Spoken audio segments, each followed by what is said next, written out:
Welcome back, everybody. We are here covering a recap of the WHF versus OneHive War for CWL Season 5 invite of the final placement match of the preseason, essentially. And I guess it's time for, I haven't done an official announcement on my channel here, but for Season 5 of Invite, I have joined up with WHF, so you will see my Town Hall 12 in these wars to come. And you will see some hits, but you will also see the live hits if you tune over to my Twitch channel over at www.twitch.tv/CarbonFin. Links will be in the description below. Make sure you hit that heart over there to follow, and make sure you click the subscribe and like button on this video. Let me know what your thoughts are on this video, on this recap for this here, over here on YouTube. But with that, let's get over to the recaps and show you the war.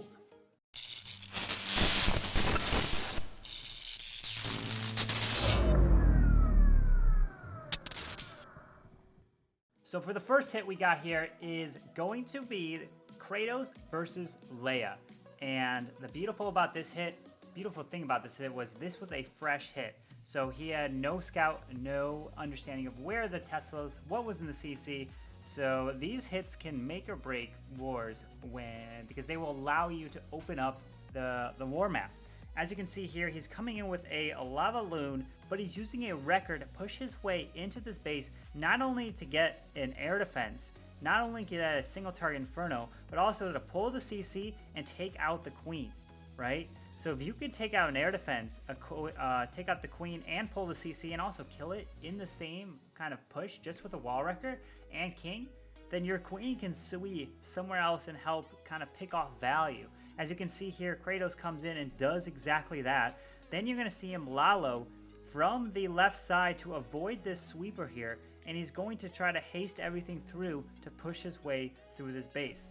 And he uses the queen ability to push through. You see the balloons get dropped first, so that by the time the balloons would make it in range, they're closer, and the lavas don't have to tank as long over the air defenses. But you'll see people drop lavas first, which is good. But if you do drop balloons far enough away and they're not in range of anything, then you'll give them time to get closer, so the lavas won't be taking as much damage and they can tank longer when the balloons do arrive. And you can see here, you heal up through this multi-target inferno, and he just has way too many balloons left over, and he can just push his way and overwhelm this base here. And you can see he's got some pups, minions, and everything cleaning up this base. Has 40 seconds. I believe he had plenty of time on this hit here, and balloons didn't have too much health, but there was that lava pretty much at full, well, just over half health there, and this base was wrecked on a fresh hit. So he brought a poison to take care of the CC, but you can also will see some lava loon CCs as well, quite a bit in these defending CCs, which then you can do Sui heroes and just ignore the CC if that's the case. Alright, so the next one we are going to see is going to be the hit on number 22, Hell on Heels. This is by Balin, and so let's go ahead and take a look at this hit here. So this was a fresh hit as well on Hell on Heels, and this was a queen walk into miners, right? So this is a little different strategy, so I'm going to try to show as many as I can here to kind of give a broad perspective on these types of hits. But you're going to see a queen walk miners, and what you want to do is, in these queen walk miners, you really want to see is this hog here pulls the CC, allows the queen to take it out, and you want to have your heroes come from the opposite side of the base to create a pathing for the miners straight down the base. The miners are meant to go from defense to defense. If you can have them just focus on defenses as they're spammed through the base, then you'll be well off, because then you can kind of use heals to cover this base. If they're stuck on storages and camps and like drills, it's gonna take them longer to get through this base, and their value is not as important there. But you can see here the king creates that funnel on the bottom. The queen keeps the healers on her moving from the top down, and then it's just miners through the middle of this base. And it's very nice. He uses the freeze on the king to keep that queen alive, and then it's just a matter of just making sure these miners are healed up as they're moving through this base, and they're just going to overwhelm all of these defenses, as you can see here. These miner raids can be very, very good if you can pull the CC. And even they work really well when there's a lava balloon CC. You just got to make sure you place the poison spell properly on that balloon if it is a lava balloon, because that balloon can wreck the miners if you do not kill it. And if there's a dragon in the CC, that can be a lot harder. You would have to find a way to pull and address the CC if there's a dragon in it, or miners, or Valkyries, because those would just absolutely annihilate miners. As you can see, he went in with the fresh hit, but the hog pulled the CC, which then allowed the queen to address it. So this was a triple by Balin. So let's go to the next one we got is on number 10. So let's go ahead and take a look at 10. This is on Hunta, and this is Todd Graham coming in a 11v11. This is with hogs now, and as you can see, he's going to do a queen walk into a hog raid, and he uses the wall wrecker to essentially tank, not to push into the space. He's got 10 wall breakers, so this can be a little more difficult if you're trying to push through a base, but if you can queen charge straight into this base just like Todd does here, then it can get so much value. But I personally myself am not a queen walker. Usually what happens is the queen will walk the wrong way, something will go wrong. It can be very difficult to try to predict where the wall breakers are going to go next.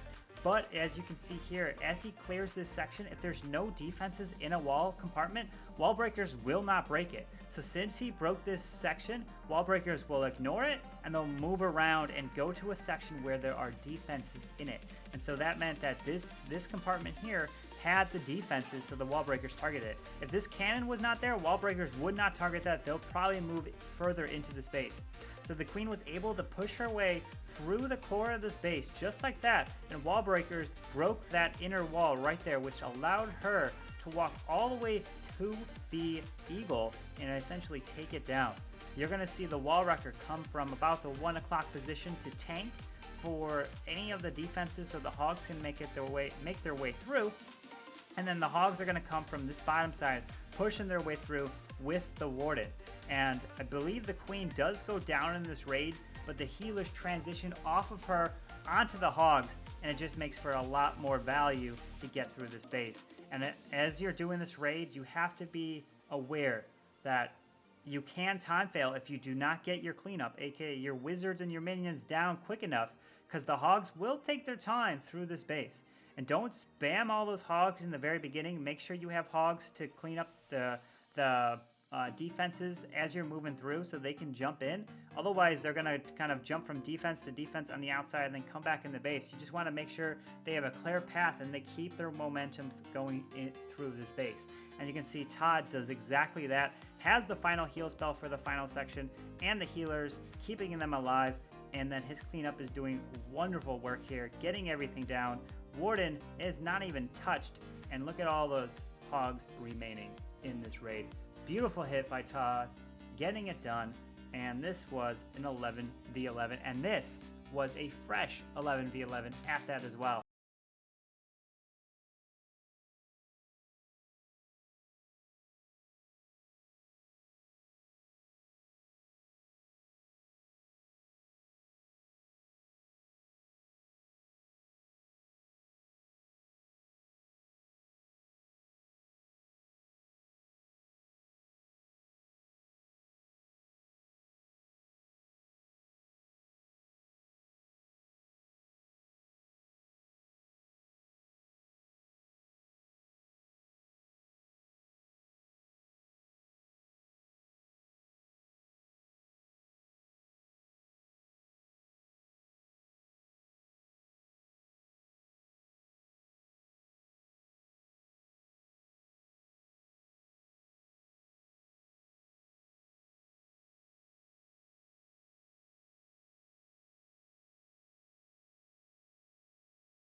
Oh my lord, Hexagram.